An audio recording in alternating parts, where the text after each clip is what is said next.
Bonjour à tous et bienvenue sur Stator. Aujourd'hui on fait un essai d'une voiture un petit peu particulière puisque c'est la voiture la moins chère du marché à La Réunion. Aujourd'hui effectivement c'est la Dacia Spring qui va nous accompagner pour notre essai. Et qui dit voiture particulière dit essai particulier. Effectivement aujourd'hui on ne fait pas un tour de l'île. Pourquoi on ne fait pas un tour de l'île? Moi je pense que ça passe et on verra à la fin de cet épisode si j'avais raison ou pas. Mais l'équipe n'a pas l'air complètement serein à faire un tour de l'île de ce qui fait à peu près 200 km avec une voiture annoncée à 230 km WLTP.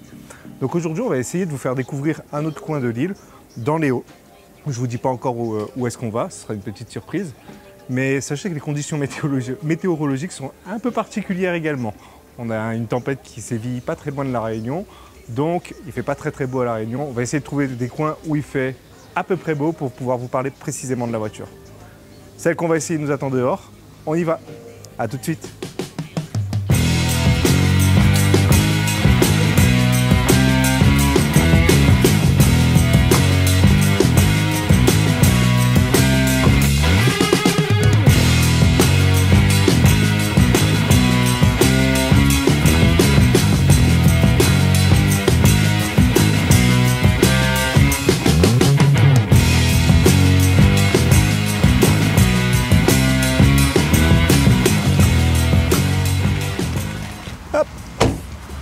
On est arrivé, on va pas s'arrêter là, mais on fait un petit point. On est en ce moment sur l'aire de covoiturage à Saint-Leu.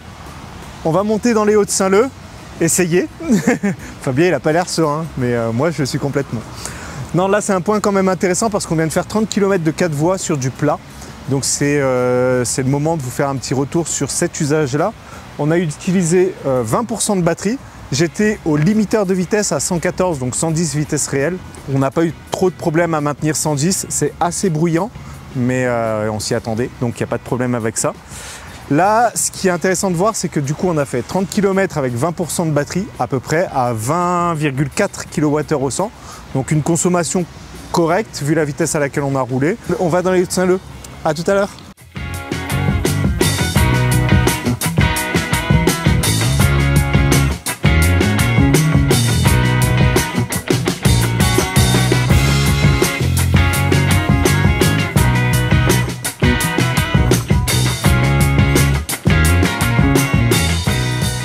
On est arrivé, on est à l'aire de parapente. On a encore quelques kilomètres à monter, mais on voulait faire un petit point sur l'extérieur de la voiture parce qu'il fait beau. J'entends par là que je prends pas trop la pluie et que je vais pas être trempé à la fin de cette séquence. Donc on va faire un petit point sur l'extérieur. Ça va être rapide, tout simplement parce que cette voiture, vous ne l'achetez pas pour son look. En tout cas, à mon avis. Après, on peut aimer. Personnellement, c'est pas pour ça que je la choisirais. Elle a d'autres avantages, mais vraiment, elle est assez passe-partout. Elle est dans les critères de la marque. On reconnaît très bien que c'est une Dacia, déjà avec le gros logo à l'avant, mais même au niveau de la forme des feux, au niveau de la forme de la calandre, de l'avant, etc. Elle a quand même des petits airs de Sandero. On a aussi la trappe de recharge sur la partie avant. On en reparlera tout à l'heure quand on parlera de temps de recharge sur la voiture. Au niveau du latéral, donc on dispose de jantes en 14 pouces. Mais ce sont des jantes alu, il faut quand même le préciser. Il faut savoir à La Réunion que la version dont on dispose, c'est la version haute. Après, sur la partie latérale, sincèrement, il n'y a rien d'extravagant, mais c'est très bien comme ça. C'est une voiture vraiment, c'est l'anti-m'as-tu vu en fait, pour être clair. Quand je ne suis pas à côté, elle peut paraître grosse, puisque effectivement, elle a des dimensions, enfin, elle est proportionnée. Par contre, dès que j'arrive, on se rend compte qu'effectivement, il n'y a qu'un mètre 51 de haut. Sincèrement, c'est pas dérangeant. Je suis au volant depuis tout à l'heure. J'ai trouvé ma place au volant assez facilement. Les places arrière, c'est sûrement autre chose. Mais pour la conduite, on est plutôt bien posé. Il manque un peu d'un réglage en hauteur, mais à part ça, on est plutôt très bien posé. Elle fait 1,51 m de haut, pour 1,58 m de large et 3,37 m de long. Donc une petite voiture, une citadine. L'avantage c'est qu'elle braque très bien. On a un rayon de braquage qui est à 9,5 m, qui se rapproche de celui de la Twingo, donc hyper maniable en ville, facile à garer. Là on a beaucoup manœuvré pour trouver notre place de parking puisque le parking est plein. Donc c'est vraiment une voiture faite pour la ville. On l'a vu tout à l'heure avec les 150 km qu'on aura sur la 4 voies. Ça suffit quand même pour passer d'une ville à l'autre. On arrive à tenir 110 sur du plat. Au niveau de l'arrière maintenant, donc déjà un petit point sur l'arrière. J'aime beaucoup ça, le petit point en alu, là, en alu bleu sur les barres de toit, ça rend très très bien. Après sur l'arrière, bah, encore une fois c'est assez passe-partout. On a le bouton pour ouvrir le coffre qui est ici, façon Mégane. Avec un coffre qui est contenu en fait, bah, c'est une petite citadine. Il fait quand même 270 litres, ce qui est vraiment pas mal compte tenu de la taille de la voiture. Donc on dispose d'une roue de secours sur ce véhicule. Et après, le logo électrique pour signaler que c'est une spring électrique, au cas où on la confondrait avec des springs thermiques. Pas du tout, il n'y en a pas. Dernier détail important, c'est pas sur tous les véhicules ça, hein. Mais pourtant ici il y en a. Hein.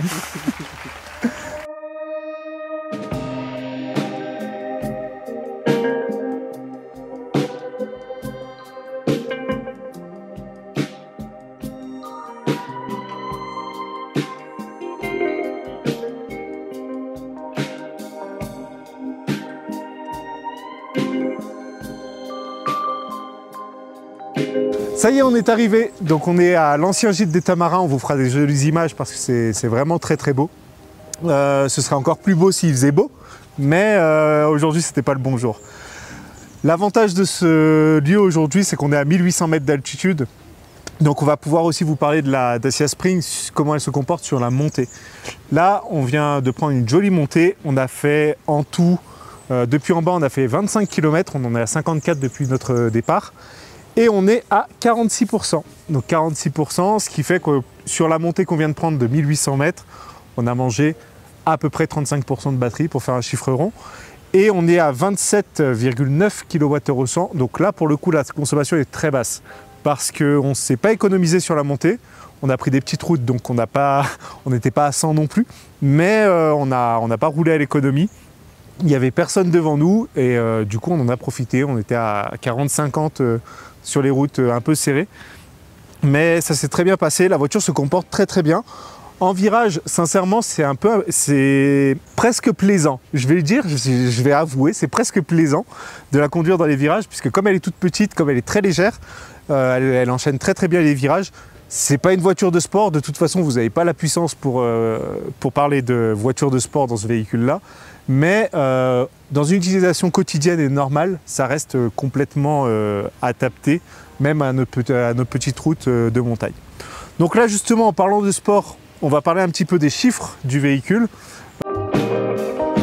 Donc, sous le capot de cette Dacia Spring, il est lourd d'ailleurs, on a un formidable moteur de 33 kW.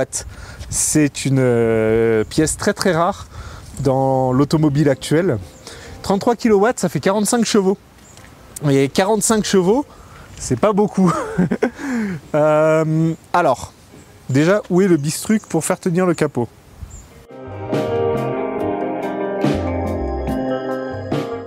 J'ai trouvé. Merci Fabien. Ça se met où? Là. Oui, normalement. Ah, là. À gauche. Ok.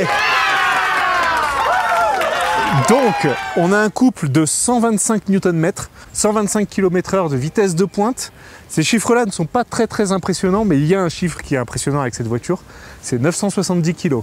Grosso modo, ça pèse la moitié des automobiles électriques actuelles. Donc, c'est une voiture très légère.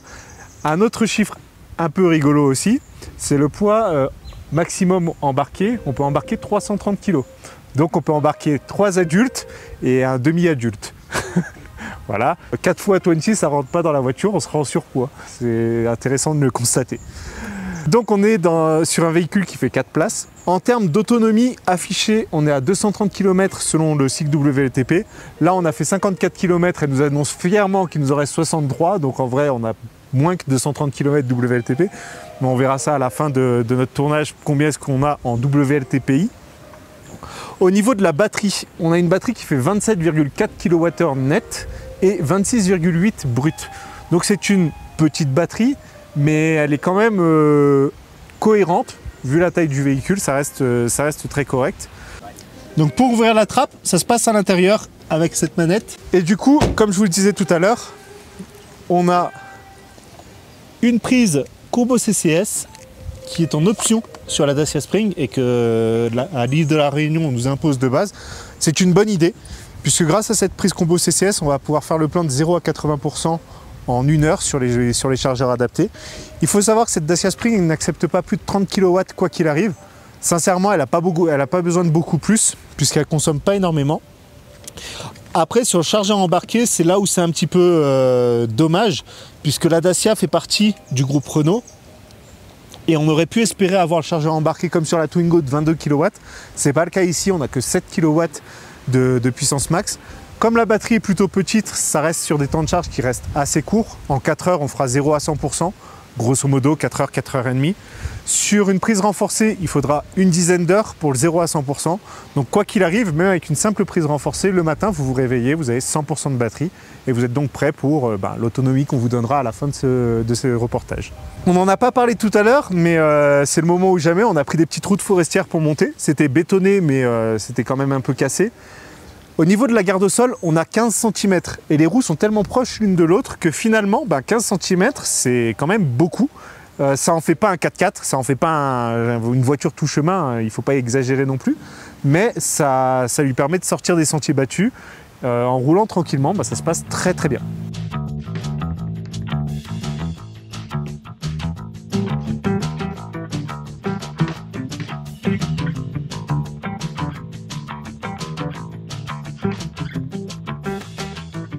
Donc l'habituel plan de 20 derrière 20.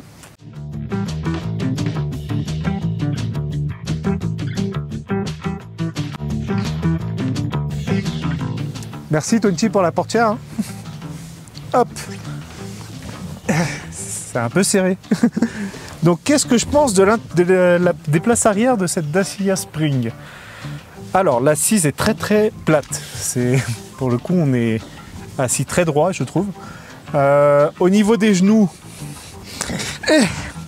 voilà, on peut, mais il faut rentrer les genoux dans le dos du conducteur, c'est pas pratique. Désolé 20, hein, je te mets un peu les genoux dans le dos. Sur des trajets très courts en ville où on n'est pas trop secoué, pourquoi pas. Je ne serais pas monté jusque là en étant assis sur les places arrière. À l'arrière, qu'est-ce qu'on retrouve? On a des vitres électriques. Au niveau des finitions, ça va, c'est correct. On a des sièges en simili-cuir, même à l'arrière, donc ça c'est plutôt bien. Pas d'accoudoir central, c'est vraiment le minimum du minimum. Mais on n'en attend pas autant de toute façon de ce véhicule-là. On n'achète pas pour avoir du luxe et plein de boutons à l'arrière. On l'achète tout simplement pour son prix. Ça nous permet de nous déplacer. Pour des enfants, ça se passerait plutôt bien. En bas âge, ça se passerait bien, je pense. Pour des adultes, c'est vraiment un peu serré.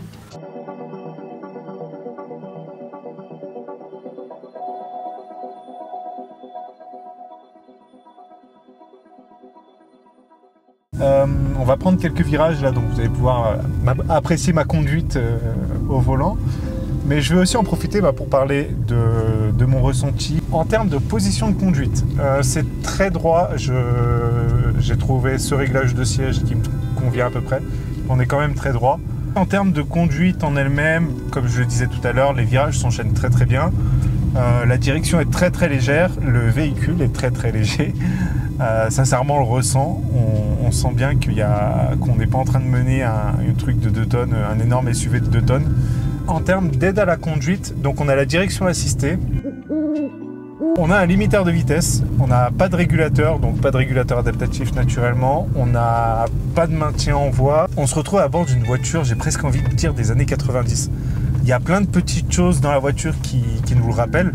Par exemple, le bouton pour sélectionner le parcours, les kilomètres parcourus, etc., la consommation, qui est sur le tableau de bord ici. Comme dans la ZX de mon papa, c'est ma petite Madeleine de Proust. J'adore ce bouton, c'est génial.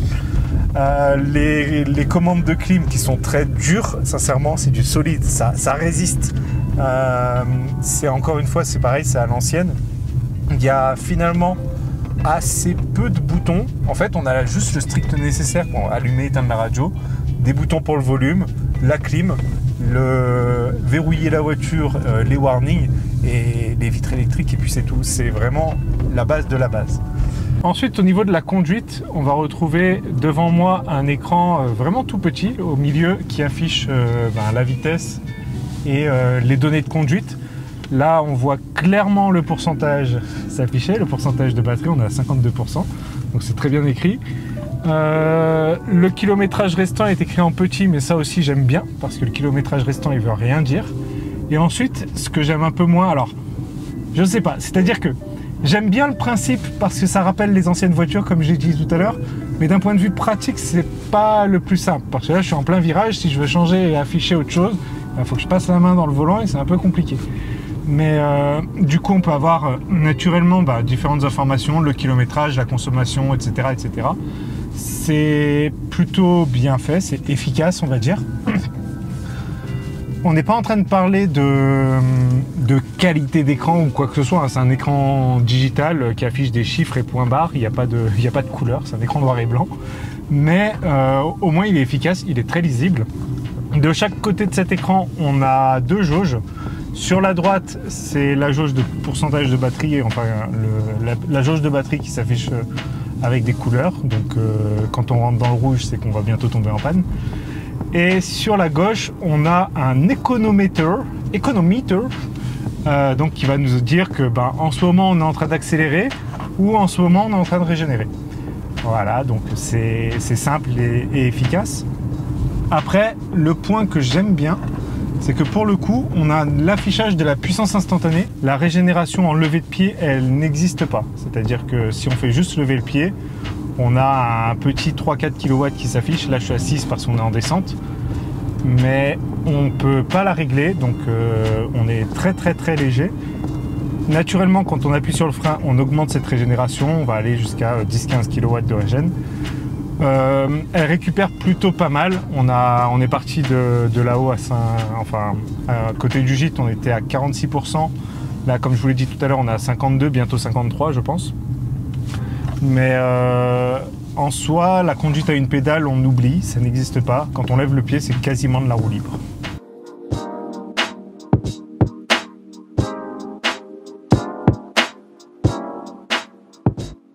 Donc on est au musée du sel dans les Bas de Saint-Leu. On vient de descendre sur à peu près 30 km. On en est à 84 km sur notre parcours. On a traversé aussi la ville de Saint-Leu pour arriver jusqu'ici. On est actuellement à 50%. Donc en descendant, je vous ai fait un point tout à l'heure, on était à peu près à 53% quand on est arrivé en bas de la descente. À l'heure actuelle, la consommation s'est établie à 18 kWh au 100. Là, on va faire un petit peu le point sur les différentes options, sur l'intérieur de la voiture. Donc sur l'intérieur, déjà un point que j'aime beaucoup, ce liseré bleu là, qu'on retrouve aussi autour des aérateurs. Je trouve ça vraiment sympa. C'est très qualitatif pour le coup. Et ça fait presque bizarre en fait dans cette voiture puisqu'elle se veut minimaliste et elle l'est. Partout ailleurs, on a beau taper, je vais vous mettre le micro à côté, vous allez bien entendre.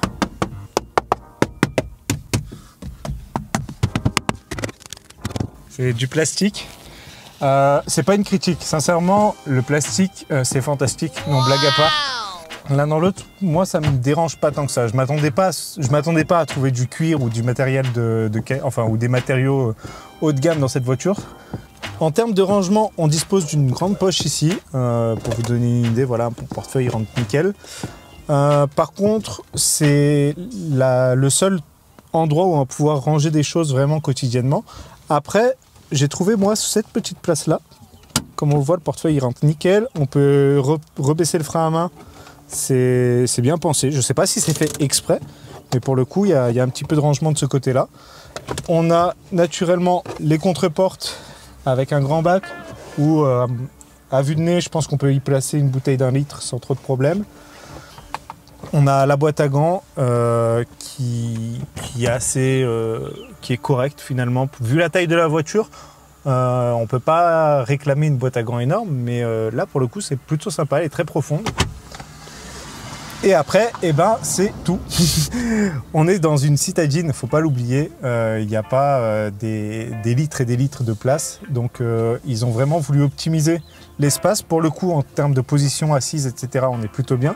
En termes de position de conduite, en soi, j'en ai déjà parlé un petit peu tout à l'heure, on est plutôt droit. Mais comme je vous ai dit, j'ai pas le choix. Parce que le volant n'est pas réglable. Ni en profondeur, ni en hauteur, rien du tout. Il bouge pas. Il est posé là, comme ça, et vous ne pouvez pas le bouger. Vous ajustez le siège par rapport au volant. Je trouve ma position, mais le fait que ce soit pas réglable, déjà c'est un peu perturbant. J'ai pas trouvé de voiture, enfin j'ai beau réfléchir, je vois pas de voiture où c'était le cas jusqu'à présent. On avait au moins un réglage en hauteur qui était possible, en profondeur c'est pas tout le temps le cas, mais au moins en hauteur. Là ici pour le coup c'est pas le cas. Au niveau de la console centrale, hop, on va l'allumer, regardez.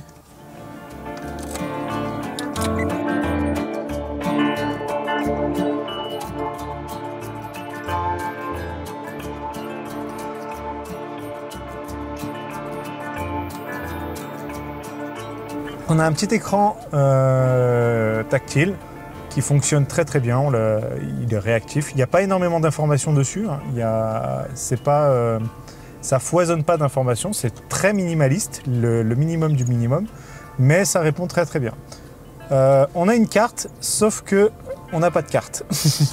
Donc on a bien la navigation dans la voiture, sauf que la carte Réunion n'est pas implémentée malheureusement sur ce véhicule-là. On a Android Auto, Apple CarPlay, donc ça pose pas de problème. Un point qui me dérange un peu, c'est la position de l'USB qui est juste là. En fait, on a le câble qui passe devant l'écran quand on le branche à l'USB. Bon, c'est vraiment chipoté pour chipoter. Le bouton de volume ici, on peut allumer et éteindre l'écran avec ce bouton-là. Comme je le disais tout à l'heure, on a quelques boutons, donc c'est vraiment facile à utiliser, mais il n'y en a pas à foison non plus. Ici, on a un mode éco. En fait, en termes de mode de conduite dans cette voiture, on a éco et pas éco. Donc voilà, éco, pas éco. Vu. On sait quand on ferme les portes parce qu'on a une confirmation sonore et visuelle. Et les warnings avec les boutons de lève-vitre qui sont rendus juste là, c'est accessible. Sincèrement, c'est évident vu la taille de la voiture, mais tout tombe sous la main. Au quotidien, on va pouvoir se garer très facilement. Pour finir sur les aides à la conduite, on dispose d'une caméra de recul qui est plutôt bien faite. Les lignes ne bougent pas, elles ne sont pas dynamiques. Donc ça c'est un peu le point négatif. On ne sait pas si les roues sont tournées ou pas. Mais la caméra de recul, sincèrement, la qualité, c'est pas la meilleure qu'on ait vue, hein, faut pas exagérer non plus. Mais on se rappelle du prix de la voiture constamment et ça reste très très visible et la qualité est cohérente par rapport au prix de la voiture. On a également les radars de recul, donc là si on s'approche du véhicule qui est derrière nous,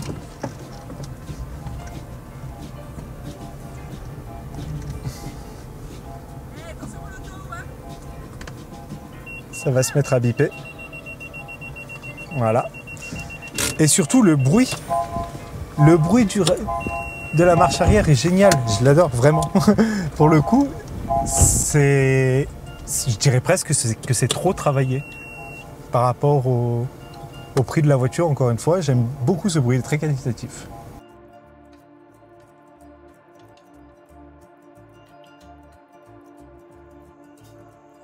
On est de retour, on est devant Dacia à Saint-Pierre.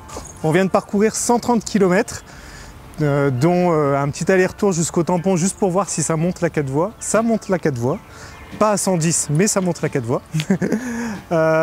Donc on a parcouru en tout 130 km, il nous reste précisément 23% de batterie. L'aller-retour jusqu'au tampon nous a mangé à peu près 10%, il faut le savoir. En montant, ça a quand même pas mal consommé, on était à fond. Sur la montée, on a maintenu, enfin sur la première partie, on était à 110 sans problème. Sur la grosse montée à 9%, on était plutôt autour de 85-90. On rappelle qu'on a fait deux grosses montées, une pour aller à 1800 mètres d'altitude au gîte de la route forestière et une pour retourner au tampon où on ne s'est pas économisé clairement. Elle consomme vraiment pas beaucoup. On fait le point maintenant en termes d'utilisation quotidienne. Moi, je vais pas prendre en compte la deuxième montée qu'on a fait vers le tampon. On va prendre en compte l'aller-retour jusque dans les Hauts-de-Saint-Leu, où on avait fait 110 km et il nous restait 35% de batterie. Ce calcul-là nous donne une autonomie WLTPI de 170 km, ce qui est très correct finalement. On ne va pas se servir de cette voiture pour faire le tour de l'île tous les jours. C'est pas pour ça qu'on l'achète, clairement. Comme je le disais tout à l'heure, on va passer d'une ville à l'autre. On peut faire clairement facilement Saint-Pierre-le-Port sans aucun problème. Si on veut faire un tour de l'île, ça fonctionne aussi une fois de temps en temps. Il faudra s'arrêter sur une borne de recharge rapide. On rappelle qu'il y a le courant continu, il y a jusqu'à 30 kW sur ce véhicule-là, donc ça peut fonctionner sans aucun problème. mais ce n'est pas forcément un usage quotidien. Sinon, il faut vraiment avoir une solution de recharge au départ et à l'arrivée. Parlons tarifs maintenant, parce que c'est vraiment le gros point positif de ce véhicule. Effectivement, Dacia propose cette Spring à 23 500 € hors peinture métallisée. Donc c'est clairement le véhicule le moins cher du marché, en tout cas à l'heure actuelle. Avec le bonus, etc., vous allez l'avoir à 17 500 € à La Réunion. N'hésitez pas à aller voir la vidéo du bonus que j'ai faite il n'y a pas très longtemps, le rotor qu'on a fait sur cette question-là. On vous le mettra en fiche en description comme d'habitude. Donc 23 500 €. Il n'y a pas une question d'option, il n'y a pas une question de modèle. Est-ce que je prends cette version-là, une version moins équipée, plus équipée? C'est celle-là qu'on vous vend. Et clairement, elle vaut très largement son prix. Il n'y a aucun problème là-dessus. On a la caméra de recul, on a le limiteur de vitesse. Au quotidien, pour les routes habituelles qu'on va faire en ville, etc., c'est vraiment super. Il n'y a aucun problème là-dessus. Et c'est de loin la voiture la moins chère du marché aujourd'hui. C'est l'heure pour nous de rendre cette Dacia. Merci beaucoup à Dacia Réunion pour le prêt. Merci à vous si vous avez regardé la vidéo jusque-là. Comme d'habitude, on s'abonne. Ça nous permet d'essayer des voitures d'exception. Elle est exceptionnellement peu chère cette voiture. Ça nous permet d'avoir un peu plus d'impact auprès des concessionnaires quand on vient de demander des prêts. Merci à vous de nous suivre. Merci à vous de partager la chaîne. Commentez, n'hésitez pas à poser vos questions, on a les réponses. Et on est là pour vous guider et pour vous aider. C'était 20 aujourd'hui. On se retrouve très bientôt pour un autre essai. A plus tard les électrifiés.